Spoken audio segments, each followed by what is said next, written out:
Peace. This is Coach Trey, and welcome to the overview of stocks versus Jordyns. I'm going to sit back and be quiet and let the pictures and videos tell the story. Peace.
Hi, I'm Dr. Boyce Watkins from the Black Business School and the Black Wealth Bootcamp. I just read a story that, according to the Social Security Administration, over 50%, 51% of Americans make less than $30,000 a year. Now think about that. The federal poverty level for a family is $28,000. So 51% of Americans make less than $30,000 a year. And in addition to that, in the study, they also said that 71% of Americans make less than $50,000 a year. So what this says is that the world is changing economically. The economies are changing, or the American economy. When I say the economies, I'm talking about economies in different cities, economies in different industries, economies in different communities. And you know that even without looking at the data, you know that whatever white folks are going through, we're going through it twice as bad at least. When their unemployment rates are 4%, our unemployment rates are 11, 12%. So what I would say is that this really indicates that not only is the world changing, but the middle class is basically dead. There really is no middle class in America. A lot of this is due to jobs being sent overseas. Give a big thank you to Bill Clinton. Even as late as the Obama administration, the Bush administration, etc., they were bailing out Wall Street before they bailed out Main Street and took care of the American people. This is a strategy. A lot of it is due to the fact that our corporations have bought our politicians, so they are corrupt. They don't care about the interests of the American people. So not only is the middle class dying, but typically a country's strength is driven by the strength of its middle class. So if the middle class is dying, then ultimately that means that America is dying. So what does that mean? It means that black folks, we're kind of in this on our own. White people ain't coming to save you. If you follow the same strategies and the same approaches that everybody else follows, then you're going to get the same results. You go to college and spend $100,000 learning in a profession that's going to get you a $30,000 a year job or $40,000 a year job, then you're going to grow old in debt. You're going to die in debt. If you don't learn how to have your own business, then you're going to be begging for jobs, and those jobs are never going to come, and when they do come, they're going to be horrible jobs. And then even if you get that horrible job, you're not going to be happy a lot of times because these white folks will treat you like shit. Excuse my French. So we have to build our own economy. We have to build our own Black Wall Streets all across the country. In the Black Wealth Bootcamp, for example, we talk about how to build your own Black Wall Street. Well, I would argue that in this particular case, we got some work to do, people. We are on a sinking ship, and the only way to survive is to build your own life raft. So what does that mean? That means that just because the average American is poor, that doesn't mean your family has to be poor, right? So just because the average American is not happy, that doesn't mean you don't have to be. You can't be happy. So figure out your own pathway. Learn your own economic strategies. If you follow the masses, you're going to end up right where the masses are.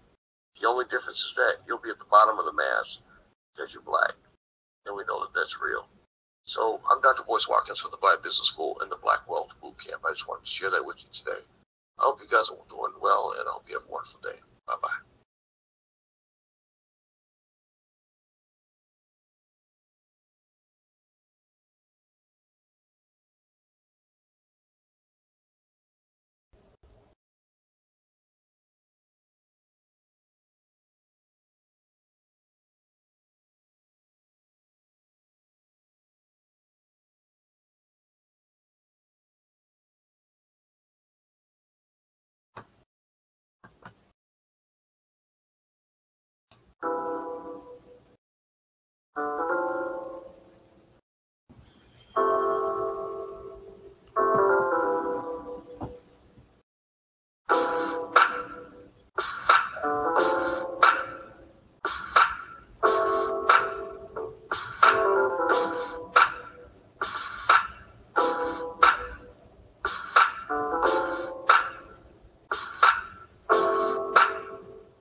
Black Wall Street is a name given to Greenwood District in Tulsa, Oklahoma, as a historical city where blacks thrived. It was a prosperous city with over 600 successful businesses. They were able to create an economy that allowed them to get all the things they needed without having to go to other communities to get those things. If we use our money and our dollars, we can build up our neighborhoods. And that's exactly what they did. You had a community of over 10,000 people. You had many black doctors. You had many black lawyers, black professionals, black millionaires. You even had brothers owning planes. So wherever there's black prosperity, black capacity that proves to be a marvelous thing, there's a counterculture to try to attack it. The American educational system is never really going to tell this story. The community was destroyed in what can only be described as a massacre. Ku Klux Klan had called in thousands of its members from surrounding counties and districts. One of the little girls says, "Mommy, why is it hailing outside? It's sunny." And she said, "No, it's not hail, sweetheart." She pulled her to the window, and she looked outside, and she'd seen gunfire. The loss of life and property was not a riot. It was a massacre.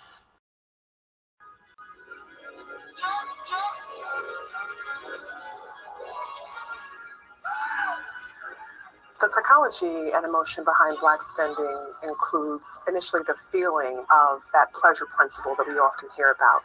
And when we think about the psychology behind why people excessively spend, oftentimes it's a way to feel good about themselves, an idea of a self-concept that we have things. If you're not taught early on about the quality behind what you're spending on, the meaning behind buying for most people is meaningless. The black community needs to understand that their money is their power. You'll never get ahead in this world by giving all your power away. We are unable to have a resurgence of Black Wall Street at this time because people are about individualism and not collectivism. Economic community building requires an understanding of how what I do affects all of us, not just all of us who are right here, right now, but all of us who will exist years into the future. It's really a time for a shifting of priorities. Our time has to be spent in a way that uplifts our people. All of the means that were necessary to maintain a lifestyle, we have them on Black Wall Street. If we can start to condition our minds to have more of that, to create the businesses that we need, if we can do it with each other, not only do we keep the dollar in our community, but we allow for ourselves to flourish because of our own spirit. The thing is that our ancestors left us a blueprint. And the blueprint is, this is how you can build a sustainable economy. It doesn't take that long to build entire economies. We can do this in a generation, but we have to understand the blueprint. Close your eyes and imagine.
And this is Coach Trey, and I'd like to thank you for watching this webinar. And if you want to get started right away or you have any questions, feel free to give me a call.